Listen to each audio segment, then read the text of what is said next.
Hello, and welcome to the Reach or Miss Show, the podcast for the customer-focused entrepreneur, where Hayut Yogev speaks with entrepreneurs for entrepreneurs about reaching or missing the critical point of approaching the right customer with the right message at the right time and place. The point where business success starts. And here is your host, Hayut Yogev. Reach or Miss, Episode 3. I'm very excited to introduce my guest today, Marcus Sherridan. Hey, Marcus. Hello. It's very nice to be here. I'm very excited. Hopefully I'll say something of value to your audience today. I'm sure you will. I'm so happy to have you with us today. Called a web marketing guru by the New York Times, the story of how Marcus Sherridan was able to save his swimming pool company, Riverpools, from the economic crash of 2008 has been featured in multiple books, publications, and stories around the world, and is also the inspiration for his newest book, They Ask, You Answer, which was dubbed the #1 marketing book to read in 2017 by Mashable. Today, Sheridan has become a highly sought-after global speaker and consultant in the digital sales and marketing space, working with hundreds of business and brands alike to become the most trusted voice of their industry while navigating the ultra-fast rate of change occurring within consumers and buyers today. Marcus, I just reviewed what you've done until now. Please share with us, what are you doing today and what are you most passionate about and where are you heading? Nobody ever grows up and says they want to be a pool guy, right? And so No. so I was a pool guy for what was about 10 years of my life, but I had to do that and I had to go through that economic collapse in order to get on the next path, right? And the next path was teaching what has become known by many as content marketing. But to me, really, I think it's a much deeper conversation than calling it marketing, because if you take away the fancy phrases like digital or sales or marketing or social, all we're really talking about is teaching and trust. And so I'm trying to help companies and organizations see the world differently and see themselves as teachers and do whatever it takes so that they can build that trust. And so that's the path that I'm on, and it's a fun path. It takes me around the world, where it allows me to talk to good people like you, Hayut. Thanks. So it's really been a great ride. So that's what I think about most days. And where are you heading? What is going to be the next step? You know, I think my next thing is I think I had to do this in order to get to the point where I want to be is I want to get to a point where I'm talking about the intersection between personal and professional. That's where I want to be. I think there's so many principles of success that are prevalent in our business lives, but they impact us just as much in our personal lives. And so I'd like to get to a point where I'm speaking to even more audiences, even bigger audiences, about how they can reach that full fulfillment in their life, personally and professionally. I totally agree. I believe that today we must combine this together. Otherwise, we won't live our lives. Yeah. It comes together. Can you describe in few words how your company started? Either you can choose the swimming pool company or the sales line. And what was the story of that?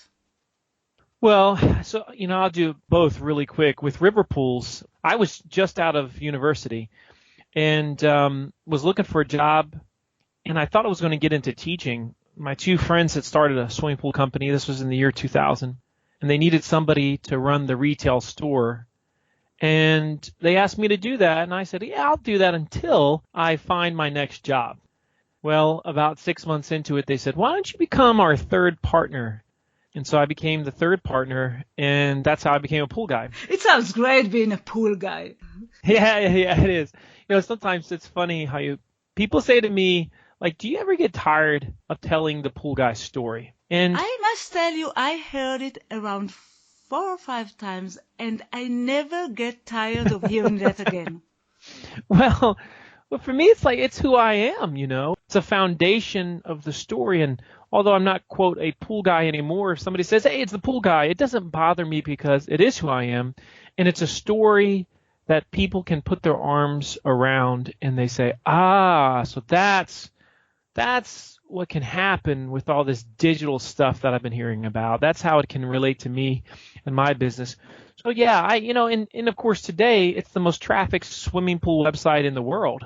It's amazing, right? It's crazy. It is. It's crazy. And I just, we went from being a struggling retailer to now we install pools throughout Virginia, Maryland. We are manufacturing fiberglass pools throughout the United States. We've got dealers popping up everywhere. We're off to the races, and it's only getting better, but it's all because we said we're going to be the best teachers in the world when it comes to fiberglass pools. That's the thing that did it. And the sales lion. The sales line's funny. I started with what, of course, I call They Ask You Answer with Riverpools in 2009 to save the business, and within about 7 or 8 months, I said to myself, man, this stuff works. I need to tell everybody about this. So I started a personal website where I was just going to write my thoughts on sales and business, and I called it the Sales Lion because I like lions. I think they're awesome. They are. Yeah, they are. And it sounded better than the marketing lion. So I went with the Sales Lion, and I tell you what, for the first year, I don't really think anybody listened, didn't get much traction, but then all of a sudden, people started to read it, and I started to get invited to events and to conferences. And when I got invited to 1, then I got invited to 2, and then it was 4, and then it was 8. It just snowballed. And today, I've got a consultancy where we help businesses, small to medium-sized businesses, to, like you said, to embrace what you and I might call content marketing, but to really become leaders in their space, to become the most trusted voice, to embrace what's happening with today's buyer, to embrace, textual and video content, and to go all in with it. It's been really cool too because, for a while the only cool case studies was Riverpools, but now I've created a ton of other case studies of people doing the Ask You Answer. All what this Reach or Miss podcast is about the customer focused, mainly for entrepreneurs, because I believe this is what is it all about, marketing and sales and this trust that you are talking about. So can you please tell us who your customers are today and the story about, actually you told us about how you figured out who are your most potential customers or consumers. It can be, again, either in each company. I just want to understand, how did you find out who they are? You know what's interesting? I firmly believe this.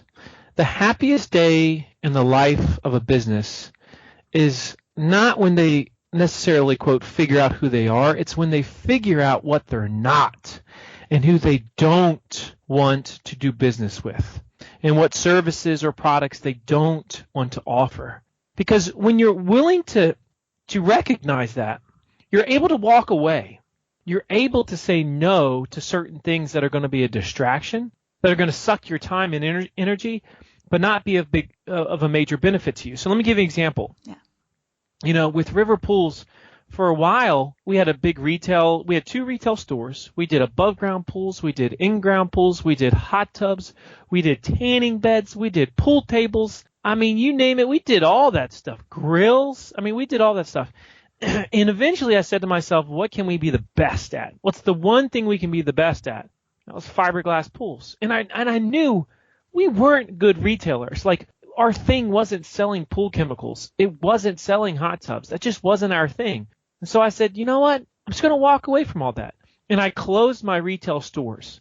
So other than embracing the internet and They Ask You Answer, the smartest thing that I ever did was say, I'm not those things.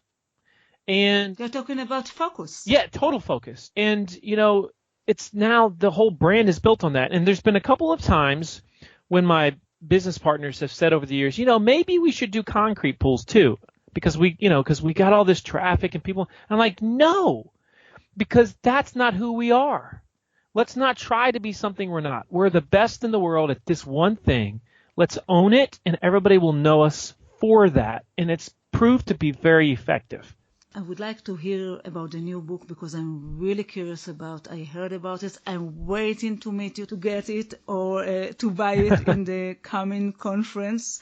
However, I really wanted to ask you, what happens when you are not talking with somebody that really knows what the product is?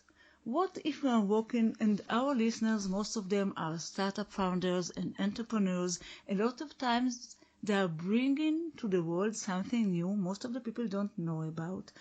Not everyone has questions about yet. How do... Well, okay, so that's where I'll push back. Okay. Because even though they don't have a question necessarily about your product or your service, they do have a lot of questions about the problem. Sure.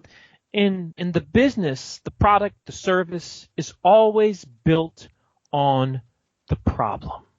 And so when it comes to the way consumers and buyers think and buy and search and shop, they're always asking certain things. And so, one of the things that the book really talks a lot about is the 5 subjects that everybody researches when they're getting ready to buy something. And that is, they want to know how much it costs. They want to know what are the problems with it. What are the negatives? What are the drawbacks? They want to know how it compares to other things that are similar to it. Okay. They want to know what everybody else is saying about it, which is reviews. Mm-hmm. And then they want to know what the best is. All right, what's the best product or service to do this or to do that? This is what the world does when they're looking to buy something. And unfortunately, most companies aren't willing to talk about this stuff. But it starts with the problem. And here's the other thing. Let's say you have a new product or service. Yeah. And it's totally new to the marketplace. Well, then what you do is what I call drafting. And drafting is a technique whereby you answer all the questions about another service or product that is the leader or the leaders in your space. So you want to become not only the expert of your thing, but the expert of the thing that is leading the marketplace. Let me give you an example of what I'm talking about so it's clear to the listeners. So let's say, you live in Israel, which is really cool. And let's say that nobody out there knows about fiberglass pools, but they do know about concrete pools. And so if I'm going to be successful, I'm going to draft off of concrete pools. I'm going to be the foremost teacher when it comes to fiberglass pools. Answer all the questions. How much do they cost? And just go down, I'll go down the line and talk about everything to do with them, good, bad, and ugly. In the process of doing that and drawing viewers to my site that are trying to learn about concrete pools, I now have an opportunity to introduce them to fiberglass pools as well. And so I'm drafting off of what the existing leader in the marketplace is, concrete, and now introducing my particular product or service, which in this case would be fiberglass. Wow. I think it's interesting to follow this path that you are drawing here. And I want to ask you, I'm sure there was some. What is the biggest, most critical failure you had with customers? The one that affected your entrepreneurial journey or your business journey the most? And I want to hear this story. Oh, wow. Everybody, I think if you've been in business long enough, has a few major failures. I'm going to give you 2 very quickly. And the first one was, I didn't understand accounting very well when I got into business. And so I hired an accountant and really just gave her all the trust in the world. To make a long story short, she embezzled a ton of money from the company.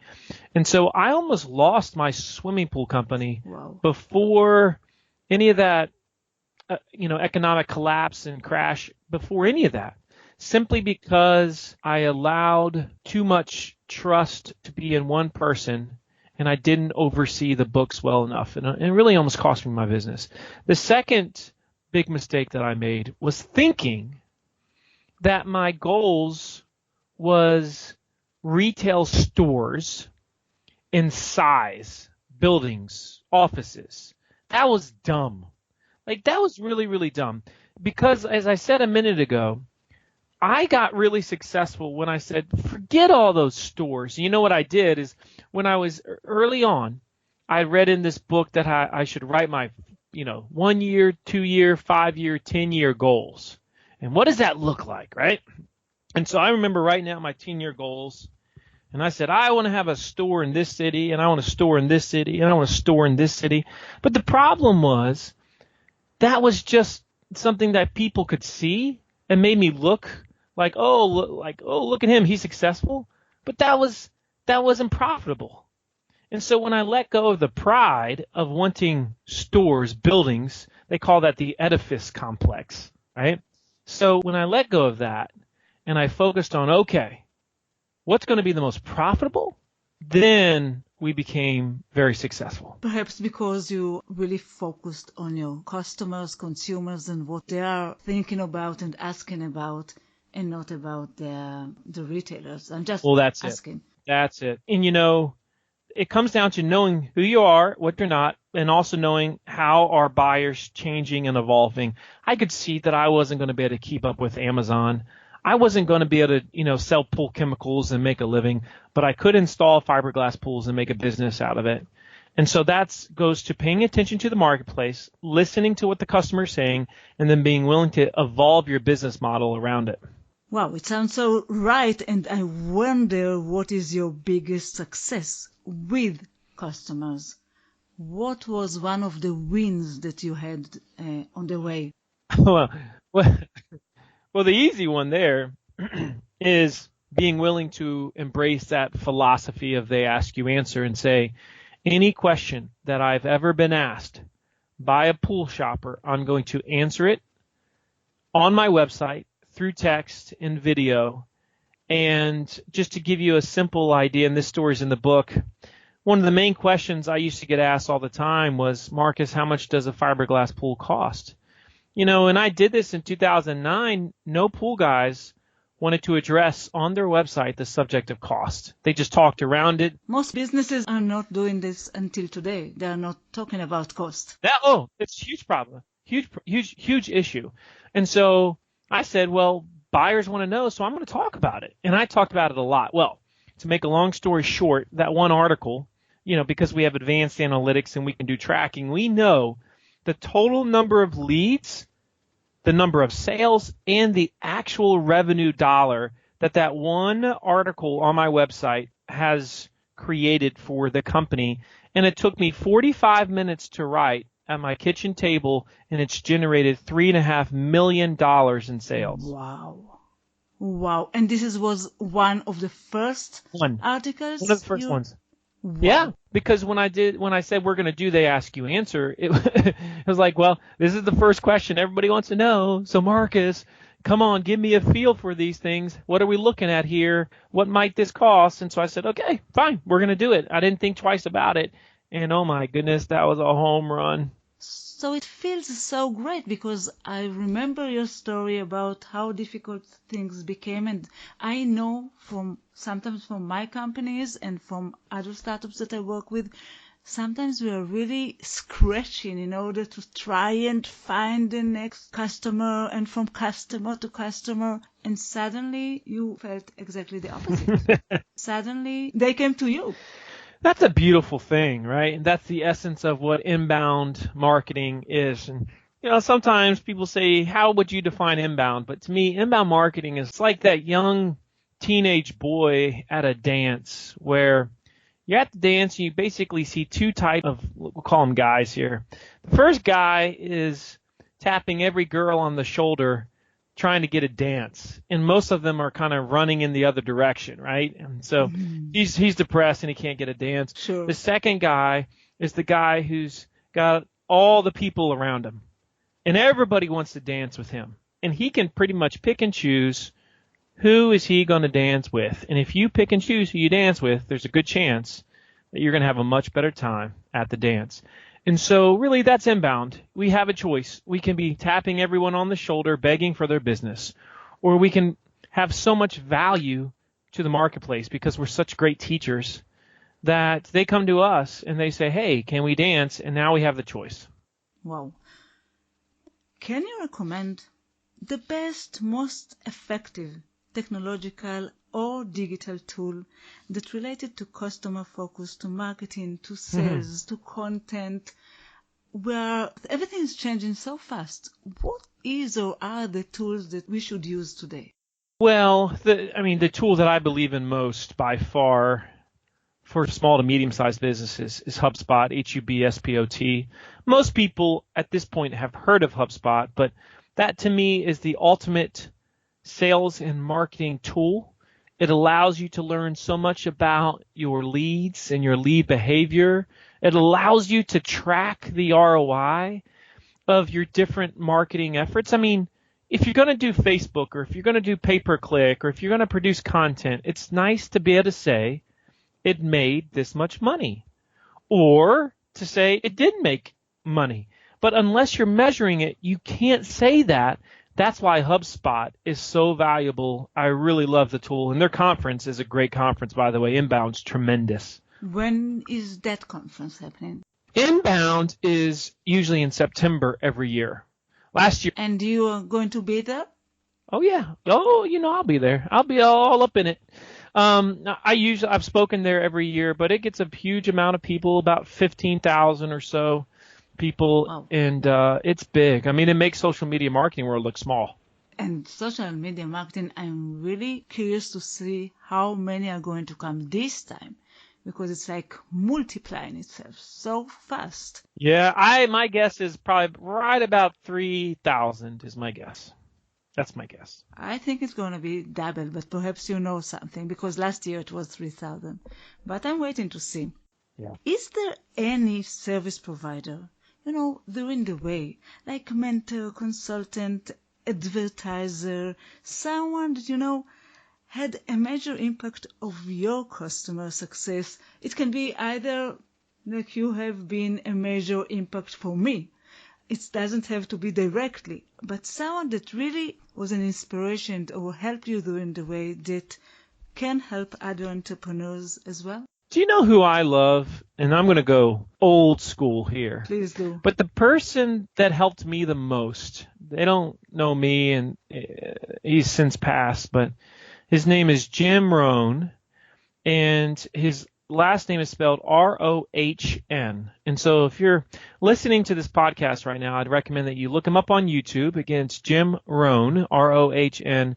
He, to me, is one of the greatest communicators and teachers, business minds I have ever seen.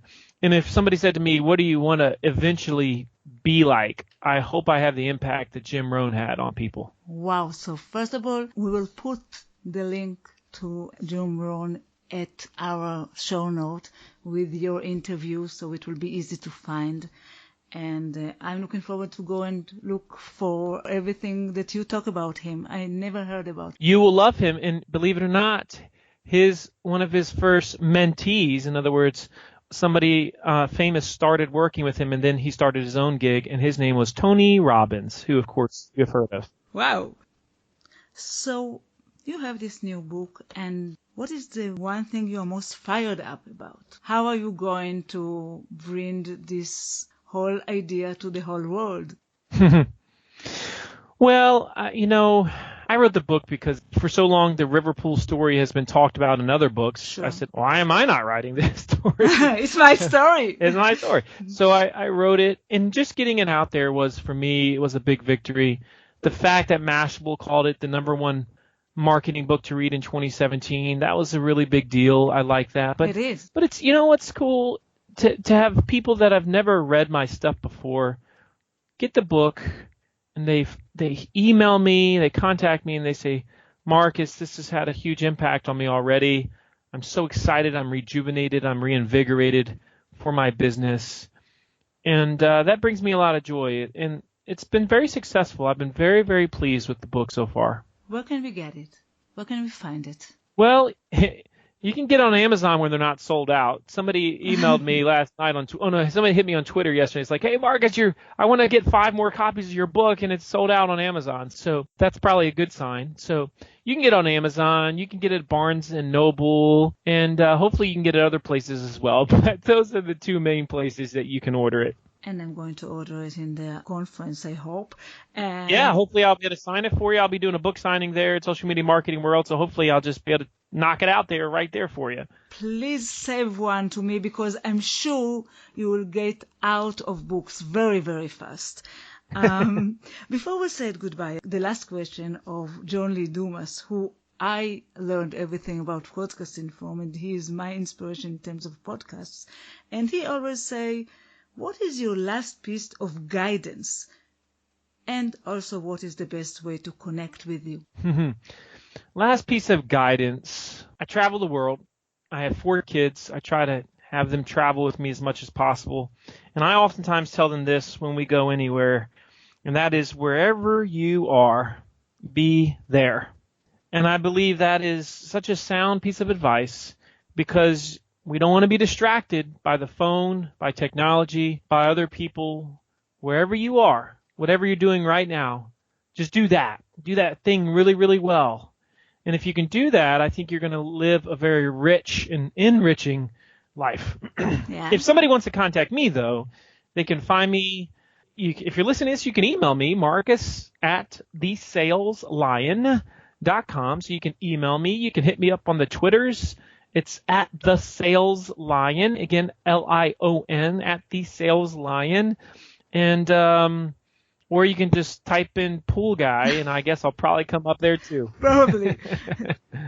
Rich or Miss listeners, we'd love to hear your thoughts about this interview, about this show, or any questions you would like to ask Marcus.